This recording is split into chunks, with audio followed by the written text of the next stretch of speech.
Welcome to the Better Boards podcast series. Our mission at Better Boards is to contribute to creating better boards. We do this by providing clients with an evidence-based approach for board evaluations and board development programs. To fulfill our mission, we would like to give a voice to all who care about creating better boards. All the views expressed in our podcasts are the views of our podcast partners and not those of Better Boards. In this episode, I'm honored to talking with City grandee John Barton. John is one of the most experienced chairmen in the UK. At present, he is chairman of EasyJet, where he also serves on the nomination committee as its chairman. He is also a senior independent director of Luceco plc and non-executive director of JIB Group plc and Matheson Company Limited.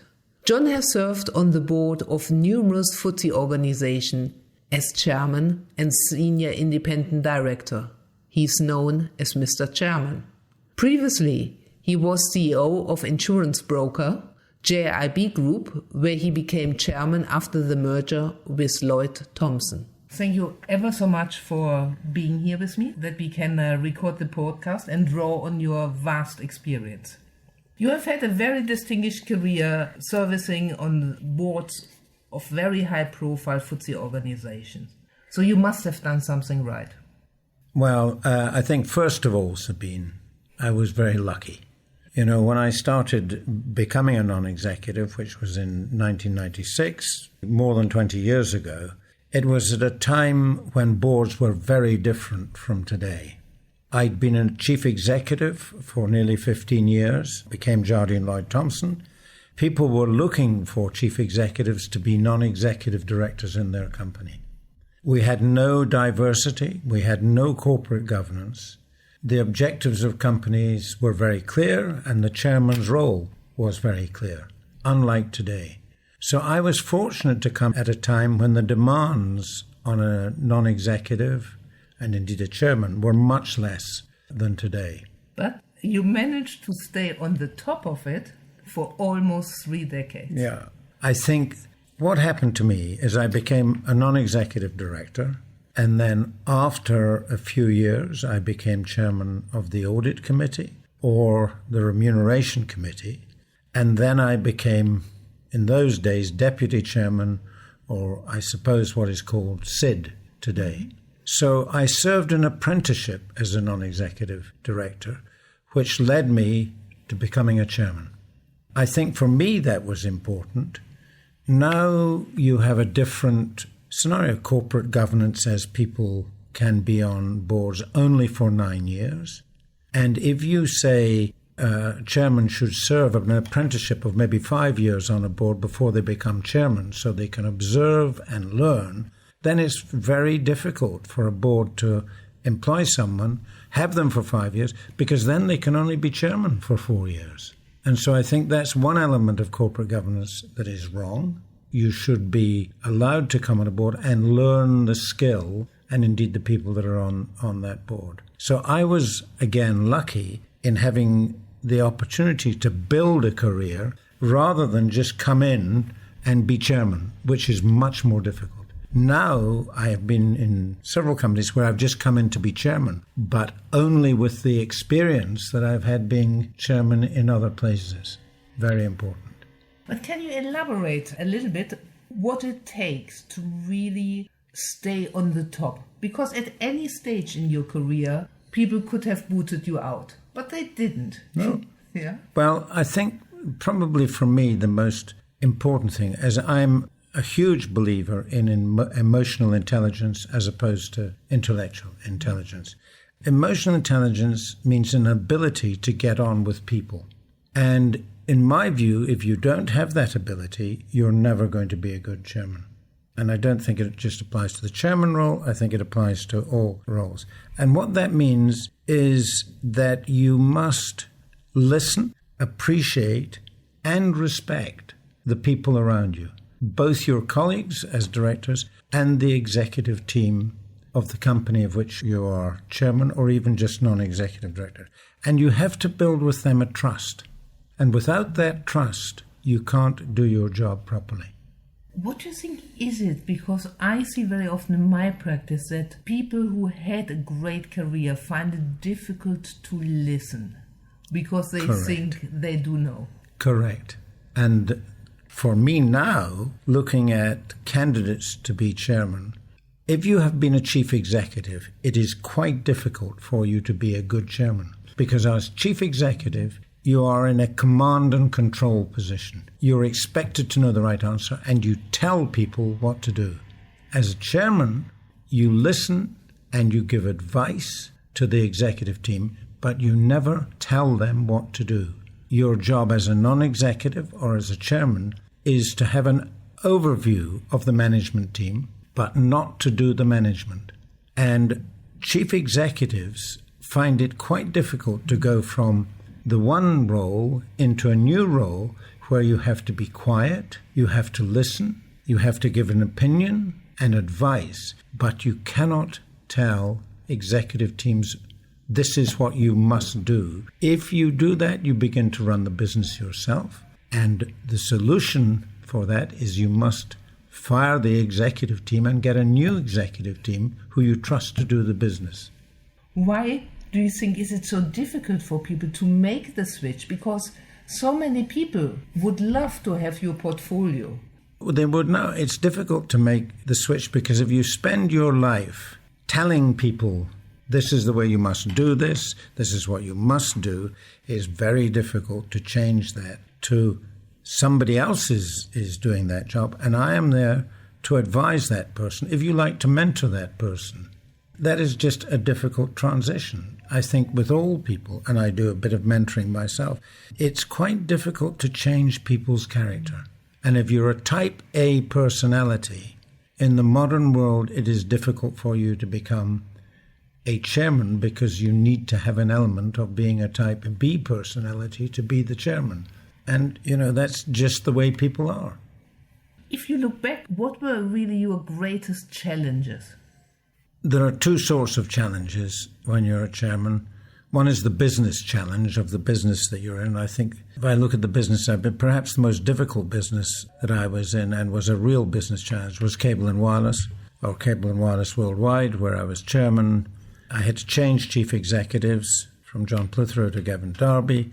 We didn't have the wherewithal to develop the business as it should be developed. Our results had been disappointing to the market, so there was no opportunity to raise money to it. And eventually, we sold the business to Vodafone. But that was a very difficult business to find a solution for the business problem. The other type of problem you have is with the people who are on the board. You arrive on a board and you have a group of people who you have to meld into a team. I think perhaps the most challenging time I had was a company which I became chairman of. I hadn't been on the board before. There were 3 other people on the board who had applied to be chairman along with me, were disappointed, and believe, each one of them, that they should have been selected.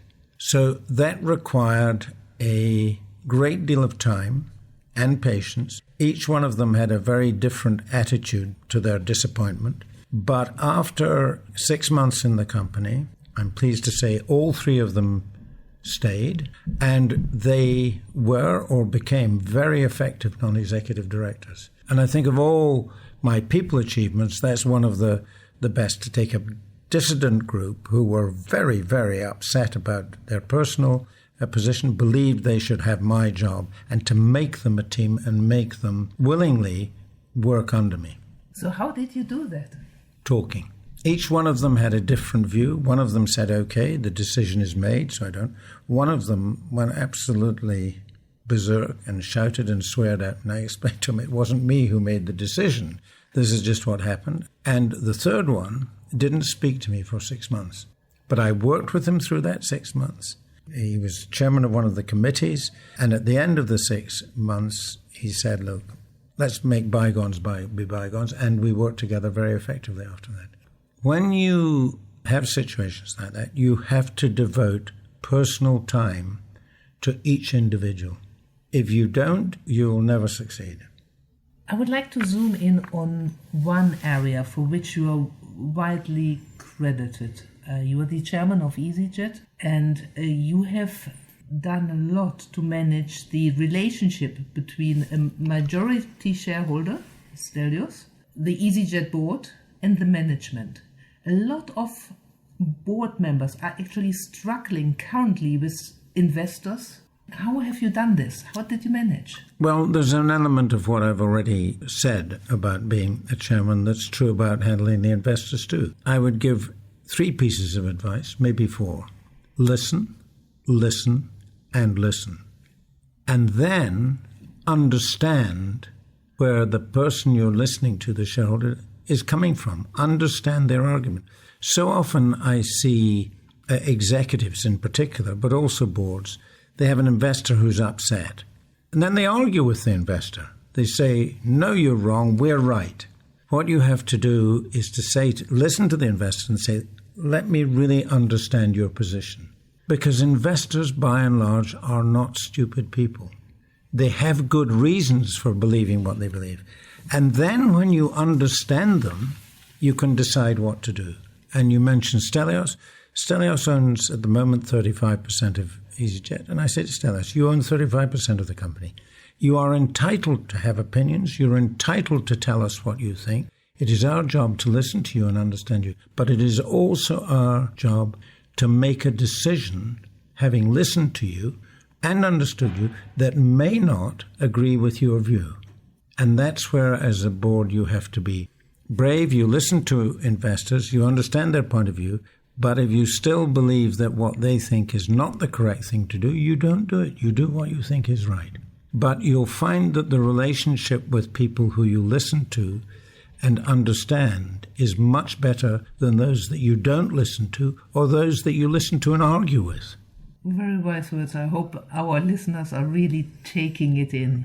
Because in the board evaluations I see so many practices where people don't do this. Looking forward, what do you believe are the greatest challenges for chairs in the decade ahead? Well, the traditional challenges have been to manage the board and to make sure you have the right chief executive and executive team in your company. That will continue forever. I think today the additional challenges are the impact of the collection of data, and so-called artificial intelligence is going to change business over the next 5 years unbelievably. And it'll also change boards and the information that boards get about their businesses, which make them change direction, maybe strategic, maybe operational. But the availability and analysis of data by computers is a science that will change all business. I think the other thing that will change business, and it's becoming more apparent now, is that everybody talks about the millennium generation. Actually, there's another generation after the millennials. That generation is the generation that's currently at university. And it's quite clear from what we see in the world that the way they communicate and the way they view the world is different from anything that's gone before. And perhaps the biggest item at the moment is sustainability, climate change, and so on. And that generation are very engaged in that process. Boards are beginning to look at that. I think in the future, chairmen and boards are going to have to pay much more attention to the sustainability of their businesses and the effect their businesses have, either directly or indirectly, on climate and the environment around us. I think that generation is much more socially aware, and of course their means of communication is very different from anything that I was brought up with. It's instant and it can galvanize masses of people altogether.